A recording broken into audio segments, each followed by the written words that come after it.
আসসালামু আলাইকুম। আমার নাম সোনিয়া আক্তার। আজকে শুরু করতে যাচ্ছি একটি নতুন ব্লগ। আজকের ব্লগে থাকছে আমাদের বাসায় কি কি বাজার আসলো এবং আজকে কি কি রান্না করব, এইসব বিষয়ে আর কি। এই যে দেখুন, প্রথমেই দেখালাম যে ট্যাংরা মাছ নিয়ে আসছে এক ব্যাগ। তারপরে হচ্ছে যে পেঁপে, পাকা পেঁপে ছিল, বিশাল বড় একটা পাকা পেঁপে। তারপরে ছিল এই যে শালগম, দেখতেই পাচ্ছেন, এই যে শালগম ছিল, এই যে শালগম, আর ছিল টমেটো। এই যে আজকে আমাদের বাসায় এইগুলাই আসছে বাজার। এখন এই যে মাছগুলো ঢেলে নিচ্ছে। ঢেলে নেওয়ার পরে যে দেখুন, মাছ এখন কাটাকাটি হবে। এই যে কতগুলো মাছ, প্রায় 4.5 কেজির মতো। এই যে ভাবি মাছগুলোকে কেটে দিচ্ছে।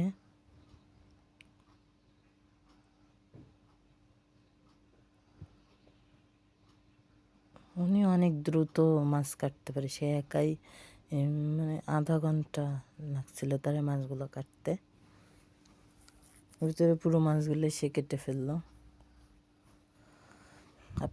আপনাদের ভাইয়া বলছিল যে তুমি একটু ধরো, আমি বললাম যে না, উনি এত দ্রুত মাছ কাটতে পারে যে এই কয়টা মাছ আর আমাকে দরকার হবে না। দেখুন, সে মাছগুলো কেটে নিচ্ছে।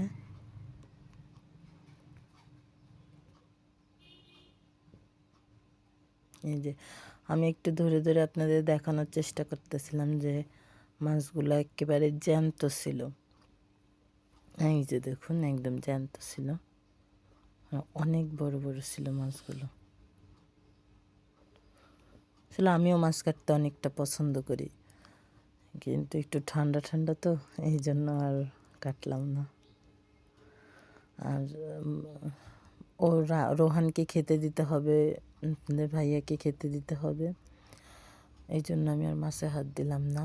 তারপরও আমার লোভ সামলাতে পারছিলাম না আপনাদের একটু দেখানোর জন্য। ওই যে সামনে সবাই খাওয়া দাওয়া করছিল, এই জন্য একটু বারবার হাত দিয়ে ধরছিলাম। দেখুন কতটা তাজা ছিল মাছ। যখন বাজারে ছিল তখন আর কি জ্যান্ত ছিল পুরোটাই, ধরা যাচ্ছে না, পুরো তেলসা হয়ে আছে। আসলে বক বক করার মানুষ পায় না, তো তাই ভাবলাম আপনাদের সবার সাথে আমার বক বকগুলো একটু শেয়ার করি। যাই হোক, এই যে ভাবে মাছ কাটতেছিল, আমি এখানে পেঁপেটা দেখছিলাম। এই দেখুন, পেঁপেটা আসলে অনেকটাই বড় ছিল। এই যে মাছ কাটাকাটি চলতেছে, প্রায় শেষ পর্যায়ে। যে দেখুন, মাত্র 30 থেকে 35 মিনিটের ভিতরে ওনার এই দেখুন কাটা শেষ। উনি একলাই 100, খুব ভালো মাছ কাটতে পারে।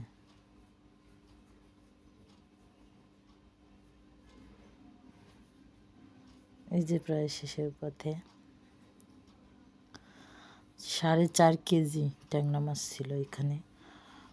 সেই মাছগুলো সব কাটা শেষ মাত্র 35 মিনিটের ভিতরে।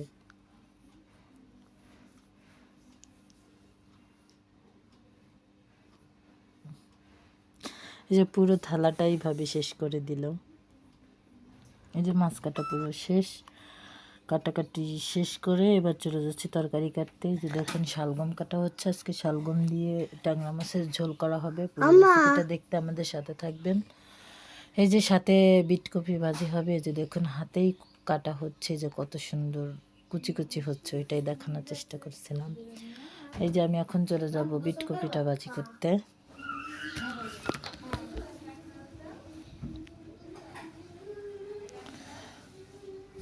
এই যে আমি কড়াইতে তেল দিয়ে দিলাম, দিয়েছি রসুন কুচি। রসুনটা একটু বেশি দিলে ভাজিগুলো আর কি ভালো লাগে। তারপরে দিয়ে দিচ্ছি কাঁচা ঝাল 3-4টার মতন, আর এই যে পরিমাণ মতো পেঁয়াজ কুচি, 1/2 কাপের মতো পেঁয়াজ কুচি, আর একটু দিয়ে দিচ্ছি পেঁয়াজ। এই যে পেঁয়াজটা একটু বেশি দিলে ভাজিটা একটু মজা হয়। আর বিটকপি একটু মিষ্টি মিষ্টি লাগে, তার কারণ যদি একটু ঝালটাও কম দেওয়া হয় সেক্ষেত্রে বাচ্চারা একটু খেতে পারে।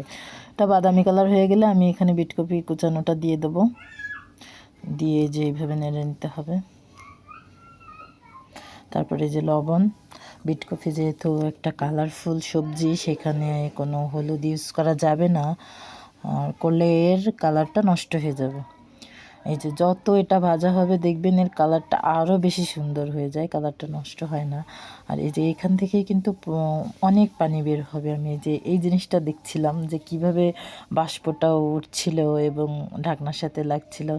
দেখুন আমার ঠিক এইভাবে নাড়তে নাড়তে আমার ভাজিটা রেডি হয়ে গেল। এই যে ভাজিটা রেডি, ঠিক এই পর্যায়ে এসছে। এবার আমি চলে যাব শালগমটা রান্না করতে। কড়াই বসিয়ে দিলাম, এই উপকরণ লাগবে। কড়াইটা গরম হয়ে গেছে, এবার আমি দিয়ে দেবো তেল পরিমাণ মতো, অল্প করেই দিচ্ছি। তেলটা গরম হয়ে গেছে, এখন আমি পেঁয়াজ আর মরিচ কুচি দিয়ে দিচ্ছি, দিয়ে এবার বাদামি কালার করে ভেজে নেব। ভাজতে ভাজতে এই পাশে দেখুন যে মাছ ধোয়া চলতেছে। মাছগুলো এই যে ঝাঁপিতে এইভাবে ডলে ডলে ধুলে মাছগুলো পরিষ্কার হয়ে যায়। তারপরে এই যে রসুন বাটা দিয়ে দিলাম, দিয়ে হালকা কাঁচা গন্ধটা যাওয়া পর্যন্ত একটু ভেজে নেব।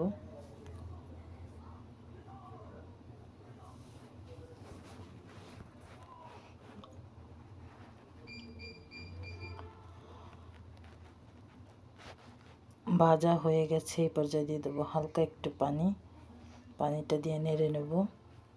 তারপরে দিয়ে দেবো এখন সব শুকনো মশলাগুলো,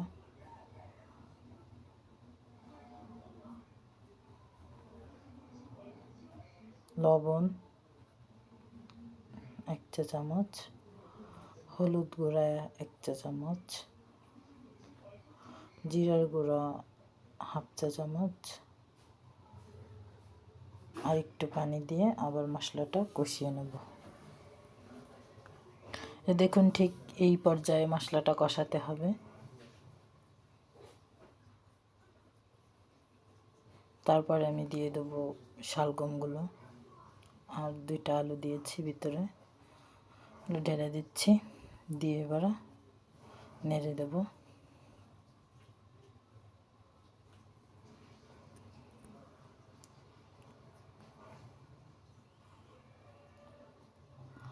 আর এই পাশে আমি যে মাছগুলো ধোয়া হয়ে গেছে, এখন মাছগুলোতে হলুদ গুঁড়ো, লবণ গুঁড়ো, এই যে লবণ,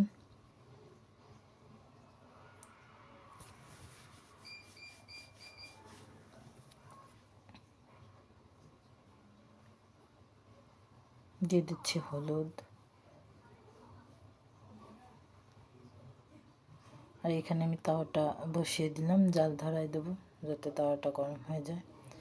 এই ফাঁকে আমি একটু শালগমগুলো নেড়ে নিচ্ছি, এভাবে কষাতে হবে।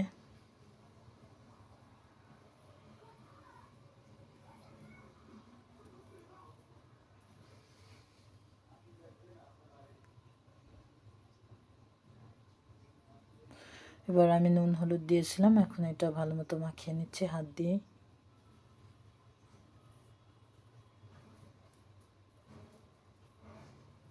কেউ যদি হাত না লাগাতে চান সেক্ষেত্রে গাবলা বা গাবলার ভিতরে নিয়ে একটু হাত দিয়ে নাড়া দিলেই হলুদ লবণটা মেখে যায়, হাত দেওয়ার দরকার হয় না। দেখুন মাছটা ভিডিওতে দেখাচ্ছে অনেক ছোট, কিন্তু মাছগুলো আসলে অনেক বড় বড় ছিল।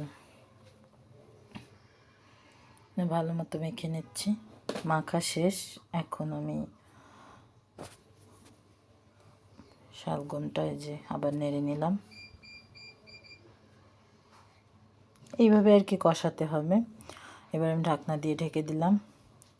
আর ওইদিকে আমার তাওয়াটা এক পর্যায়ে যে গরম হয়ে গেছে, দেখুন ধোঁয়া উঠতেছে, সেই পর্যায়ে আমি দিয়ে দিচ্ছি সরিষার তেল।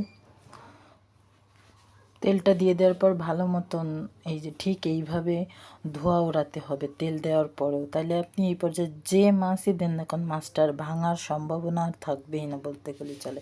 এতে আপনি কড়াইতে মাছটা ভাজেন বা তাওয়াতে ভাজেন, ঠিক এইভাবে তেল দেওয়ার আগে যদি কড়াইটা ভালো মতো হিট দিয়ে নেওয়া হয়, তেল দেওয়ার পরে যদি ভালো মতো হিট দিয়ে নেওয়া হয়, সেক্ষেত্রে আপনার মাছটা আর ভাঙবে না।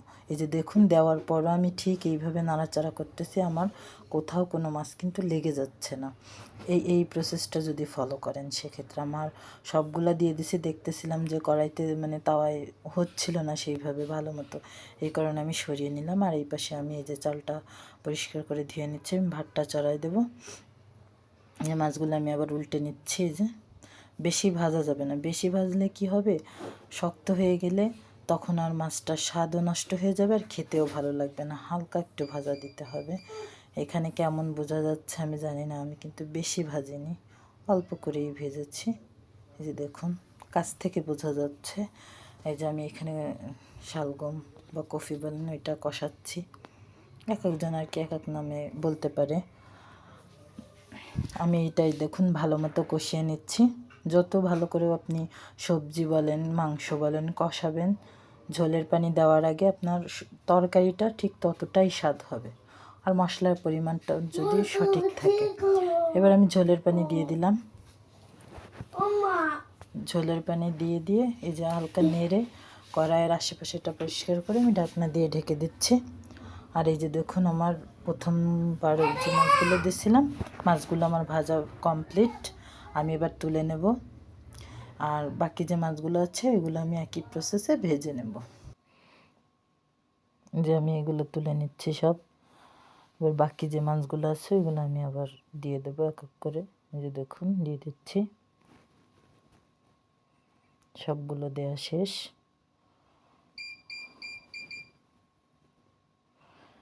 এইদিকে আমি তরকারিটা আর একটু নেড়ে চেড়ে ঢাকনা দিয়ে ঢেকে দিচ্ছি। ওই পাশের মাছগুলো আমার ভাজা শেষ। এই যে দেখুন আগেরগুলো আর পরেরগুলো সব মাছগুলোই এখন তরকারিতে যে দিয়ে দিচ্ছি।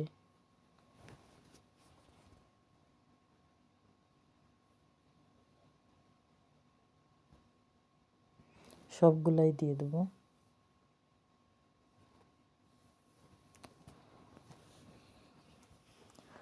এবার একটু নেড়ে চেড়ে সাইড করে সরিয়ে দিচ্ছি, এরপরে ঢাকনা দিয়ে ঢেকে দেবো।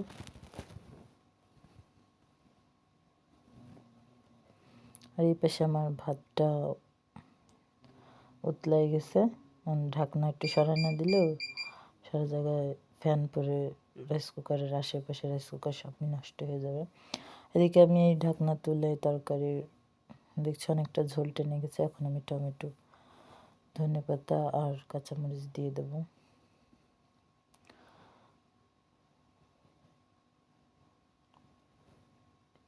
প্রথমে ভাবছিলাম একটা একটা করে দিই, পরে দেখি যে না সব একসাথে মিশে গেছে, একবারেই দিয়ে দিই।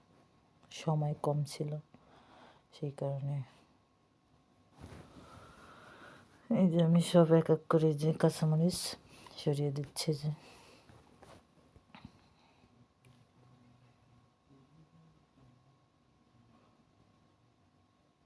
এবার খুন্তি দিয়ে সব কিছু সাইড করে সরিয়ে আমি ঢাকনা দিয়ে রেখে দেবো। হালকা আছে এবার রান্না করব। এই দেখুন ঢাকনাটা তুলে দেখাচ্ছি, কালারটা দেখেই বুঝতে হবে তরকারি কেমন হয়েছে। আসলে যারা বোঝে আর কি রান্নার বিষয়, তারা তরকারির ঝোল কালার দেখলেই বুঝতে পারে যে তরকারির কালার কেমন, মানে তরকারি খেতে কেমন হয়েছে আর কি।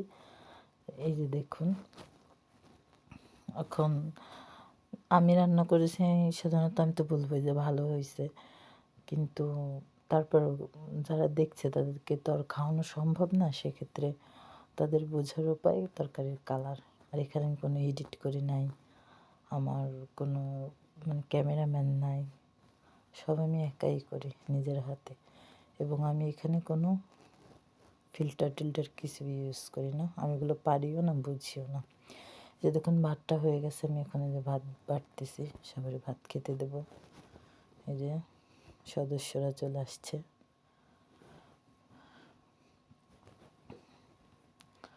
এই যে সবাইকে খেতে দিচ্ছি। ওদেরকে খাওয়ানো আর যুদ্ধ করা সমান কথা আর কি, কিছু বলার নেই, দেখে বুঝতে হবে।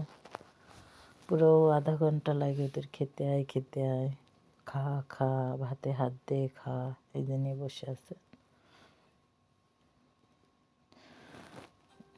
এই যে বিট কফি ভাজিটা যাচ্ছিল, ওইটা দিলাম। এই দিয়েই খাবে, আর কোনো কিছুই নিবে না ওরা। মাছ খেতে চায় না, ভাত মাখাই যাচ্ছে, খায় না। এত বলতেছে যে আগে ভাত খাও, ভাত খাও, কথা বলতেছে আর ভাত মাখাচ্ছে।